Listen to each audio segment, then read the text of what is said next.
El día de mañana, la llamada Generación Z ha convocado a una movilización. Por la tarde se han sumado un grupo minoritario, tenemos entendido, de transportistas. Los grupos importantes que han paralizado en otras oportunidades han dicho que esta vez no se van a sumar.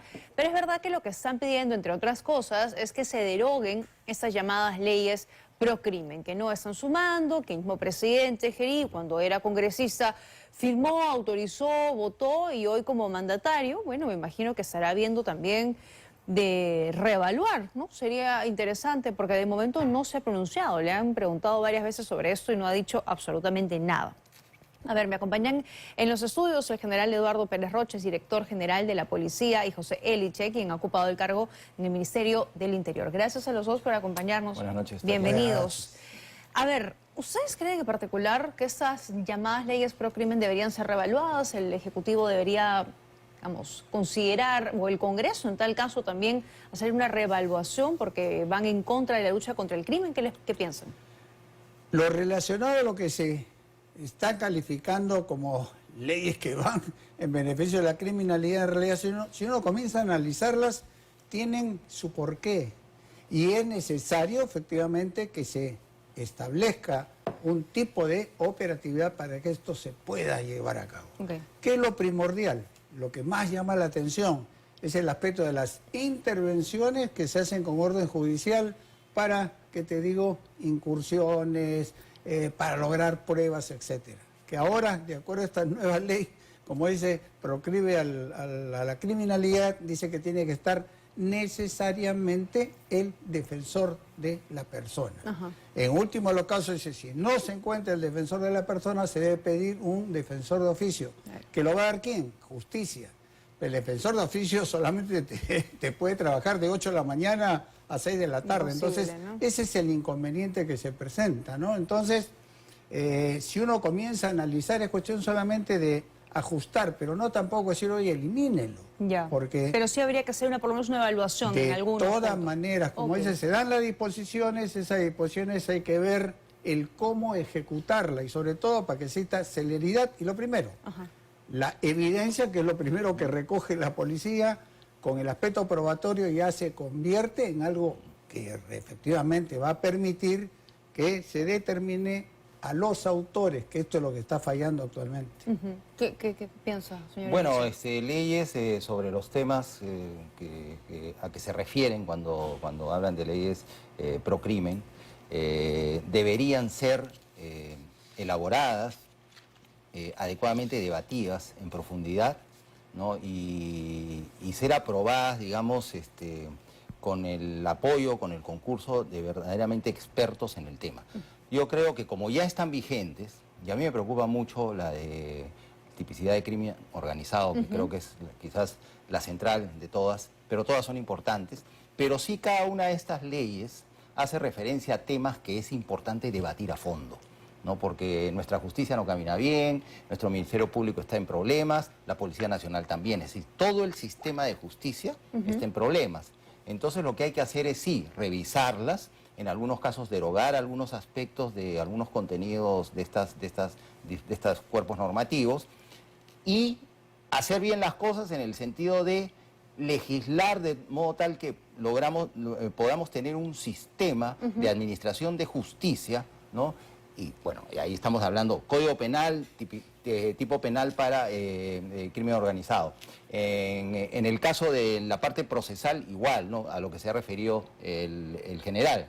Entonces, hay que hacerlo bien. Se hizo, digamos, una cosa tras otra a las carreras, nos quedamos muchos confundidos, tratando de interpretar y aplicar las leyes.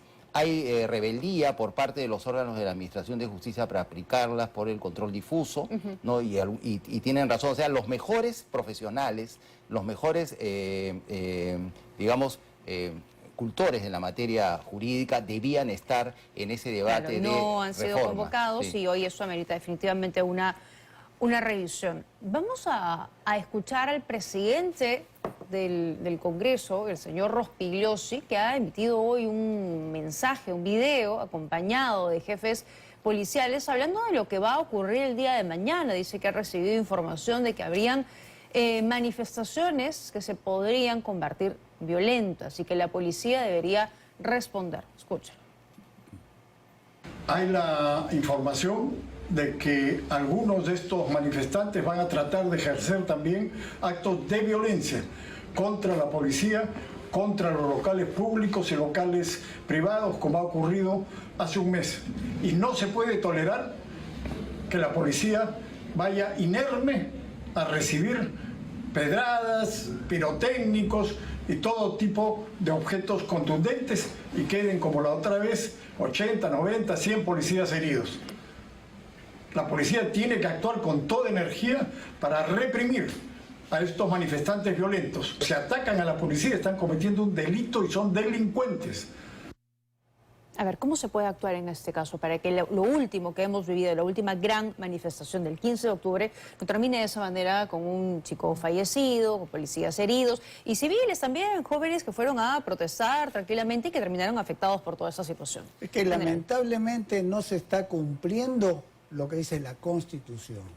La Constitución, el artículo 2, donde están todas las garantías personales, el numeral 12 dice que las protestas pacíficas y sin armas, si se ejecutan o se llevan a cabo en lugar privado, no necesita permiso.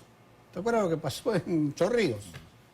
Era un local privado, nadie se imaginaba que por atrás con una metralleta iban a herir a 4 músicos. Sí. Pero dice también ese artículo, cuando las protestas se ejecuten en plazas públicas y utilicen vías públicas, se necesita un permiso con anticipación a la autoridad respectiva. ¿Quién es? El subprefecto. Pregunta siempre, yo he visto, he estado yo hasta comandante general, ¿qué te digo? He sido jefe de servicios especiales de la región Arequipa, Lima, y siempre se ha llevado a cabo eso, vale decir, oiga, se recibía la solicitud, dónde se reunían, por dónde recorrían. Pero por eso, ¿no? Porque esto está fallando. Entonces, en este problema, como hemos visto, tiene que haber un plan de operaciones. El plan de operaciones empieza con una operación de inteligencia. Lo que ha dicho el congresista Rospigliosi, efectivamente, si se conoce que va a haber ataque a la policía, lógicamente ese es delito, y eso debe estar en el plan de operaciones. Ya, y eso se puede prevenir. De todas maneras, y debe estar escrito, son los responsables, los jefes operativos. ¿Y cómo actuar además, no? O sea, porque surge nuevamente todo ese debate. La vez pasada dijeron no va a haber policías de civil, hubo con el arma, sin arma, cómo responder. El mismo señor Rospigliosi dice no deberían ir desarmados cuando están siendo atacados con piedras, con pirotécnicos. Entonces es una línea bastante delgada y muy frágil. Bueno, hay varias cosas. En primer lugar, debíamos preguntarnos qué hace el presidente del Congreso, ¿no? Que no es presidente de la República ni ministro del Interior, flanqueado por 2 policías, dos oficiales de la policía, sí, por 2 oficiales, altos oficiales de la policía, dando este mensaje, ¿no? No entiendo. Ya. En segundo lugar, acá los derechos, digamos, que hay que destacar son, uno, ¿no? El derecho de toda persona de participar en la vida política del país. Y en segundo lugar, la libertad de expresión, ¿no es cierto? Porque como protesta propiamente no está en la Constitución, sino en sentencias del Tribunal Constitucional, es un derecho reconocido, ¿no? El ejercicio del derecho a la protesta. Y obviamente, como estamos en estado de excepción, en este caso de estado de emergencia, hay también unas reglas que cumplir, que son aquellas a las que se ha referido el general, ¿no? Que hay que pedir permiso, hay que avisar, en fin, ¿no? En cualquier... Exacto. ¿Por qué? Porque están restringidos o suspendidos, no dice cuáles suspendidos y cuáles restringidos en los decretos, pero ya, unos suspendidos, otros restringidos, o los dos, no sé, o todos. Entonces tenemos libertad de reunión, ¿no? Tenemos libertad de tránsito, inviolabilidad del domicilio, etcétera, ¿no? Y la policía puede actuar directamente. Ahora, la policía tiene sus reglas que son conocidas, es decir, tiene una ley que establece cómo debe usar la fuerza de manera gradual y razonable, ¿no? Las Fuerzas Armadas, si las acompañan, también tienen sus reglamentos al respecto. Por el lado de los manifestantes, todos somos ciudadanos, ciudadanas, y sabemos que hay algunos principios y normas fundamentales que hay que respetar. Yo, la vez pasada, en una entrevista, le decía a los jóvenes de la generación Z que si van a ejercer su derecho, Ajá. lo hagan en orden De y acuerdo. sin atacar a la policía. O sea, que acá la estrategia sea, ¿no? Presencia y voz, fuerte y articulada. Exacto, está en Eso es todo lo que su derecho necesitamos de ver. democracia de- Sí. de Pero no debe protestar. haber enfrentamientos. Exacto. No. Y que puede haber, como decíamos, de pronto un grupito pequeño que comienza a ponerse revoltoso. Y claro, como bien dice, la policía tiene que actuar de manera gradual. De hecho, después del 15 de octubre se planteó nuevamente a través del Ministerio del Interior la posibilidad de que salgan y se compren, ¿no? Rochabuses que comiencen a tirar agua, como ocurre en otros países, para dispersar a los manifestantes. Y hoy teníamos estas imágenes que queremos compartir con ustedes, que, bueno, pensábamos aquí que eran estos rochabuses, pero entiendo, general nos ha aclarado que esto no es, son otro tipo de vehículos, ¿no? Así, son Pero que- vehículos blindados Ajá. para llevar en el interior personal Sí. policial para Ok. intervenir y poder Sí, detener ya lo y recuerdo, sí. colocarlos en el interior. O sea, Son- esos se van a usar mañana, me imagino, para las manifestaciones. Son prestados, y ya lo hemos visto, el tiempo tú recordás de Merino, Ya. ahí prestaron estos que estaban pintados de blanco y le pusieron el logo de la policía. Sí. Lo que sucede es simple. En todo plan de operaciones se tiene al final instrucciones de coordinación. Ya indica el uso de las armas de fuego estará supeditada a lo que disponga el jefe operativo. Exacto. En el teatro. Ahora, puede caber la posibilidad, como hemos visto en la anterior, que te digo, paro, en donde hubo una disposición del comando de que no lleven Sí, armamento. Al no llevar, lógicamente, están solamente con su escudo y una vara y recibiendo de todo con pirotécnicos. Sí. Y por si acaso, el Código Penal, acá, que sabe bien José, es bien claro.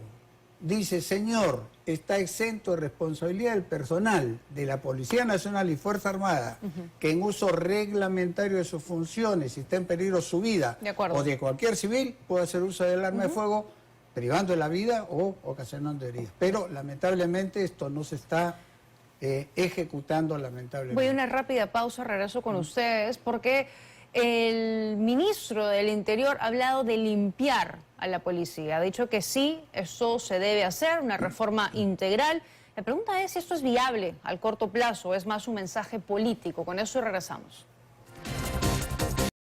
El ministro del Interior, Vicente Tiburcio, ha anunciado cambios en el régimen de sanciones para retirar a los malos policías en 15 días. Algo de lo que hemos comentado en otras oportunidades, general, que demora muchísimo sacar a un mal efectivo de la policía. ¿Qué piensa de esta propuesta? Bueno, la propuesta, lo escuchó al ministro Tiburcio hoy día, indicar que va a presentar un proyecto de decreto supremo para cambiar las tablas de sanciones del régimen disciplinario, en donde se va a incluir ahí, cuando se trate de participación de personal policial en actos delictivos, que a más tardar en 15 días sean pasados a la situación de retiro, independiente del trámite del Ministerio Público Poder Judicial. De acuerdo. Pero eso no, pues. Acá lo que debe hacer es presentar un proyecto de decreto legislativo. ¿Para qué?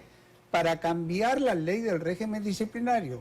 Carlos Basombrío el año 2017 cambió, de tal manera que no era la inspectoría la encargada de controlar, investigar y separar los malos elementos, sino que se crea el Tribunal Administrativo Disciplinario compuesto por civiles nombrados por el ministro como primer nivel. Única y última instancia para separar los malos elementos. Segundo nivel, asuntos sociales, que era para investigar cosas graves y sobre todo si estaban comprometidos en faltas los generales. Y en tercer lugar, la inspectoría. De acuerdo. Bajo ese punto de vista, para mí debe regresar como era antes y como es la Fuerza Armada. Oiga, que sea la inspectoría la encargada de investigar, de sancionar y expulsar a los malos elementos que vayan contra la imagen institucional. Exacto, Eso es lo exacto, que que se debe termina- hacer, porque si voy a cambiar no solamente los cuadros y voy a poner uno así, si está comprometido en violencia delincuencial o con bandas organizadas, pasa a retiro de entre 15 días, oye, no, inmediatamente. ¿Qué piensa de esta propuesta, señor Eliche? ¿Y si es viable hacerla en el corto plazo que tiene el señor Tiburcio o es más un mensaje político? Estoy casi seguro que es necesario modificar la ley. No basta con el decreto supremo, porque el régimen de disciplina policial está establecido en una ley. tiene un reglamento, por supuesto, donde están los cuadros y todas las especificaciones sobre las sanciones. Y ahí se establece este procedimiento que ha señalado el general, ¿no? Donde intervienen dos órganos de civiles, uno del Ministerio del Interior para el caso de generales, ¿no? Y la inspectoría, digamos, tiene una función más bien instructora. Entonces, yo estoy de acuerdo, del mismo modo como pienso que en otras instancias, digamos, los mismos miembros de una entidad determinada debían ser quienes sancionen y por vergüenza lo hagan para limpiar su institución, que se debería regresar al modelo de que sean órganos de la Policía Nacional los que sigan todo el procedimiento, porque siempre el Ministerio del Interior puede supervisar el proceso, como ocurre con los ascensos. Claro. ¿No? Cuando la Policía Nacional hace sus ascensos por su cuenta y todo el personal es informado que el comité de ascensos es el responsable de definir quiénes ascienden, ahí lo hacen bien. Y el ministerio mira, perdóname que hable de mi gestión, pero en la época que lo hicimos no hay ni una sola queja ni administrativa ni de ningún tipo de los ascensos policiales, porque así se hizo. ¿No? Entiendo. Eso es. Señores, me ha quedado corto el tiempo. Prometo, cuando eso comience a implementarse, volver a convocarlos para poder hablar sobre el problema de fondo que tiene la Policía Nacional y si realmente el señor Tiburcio, que parece que tiene buenas intenciones, pero puede poner eso en práctica y de una vez por todas sacar esos malos elementos que solo mellan la imagen de la institución policial. Gracias por haber venido esta noche, muy gentiles. Tengo que hacer una pausa.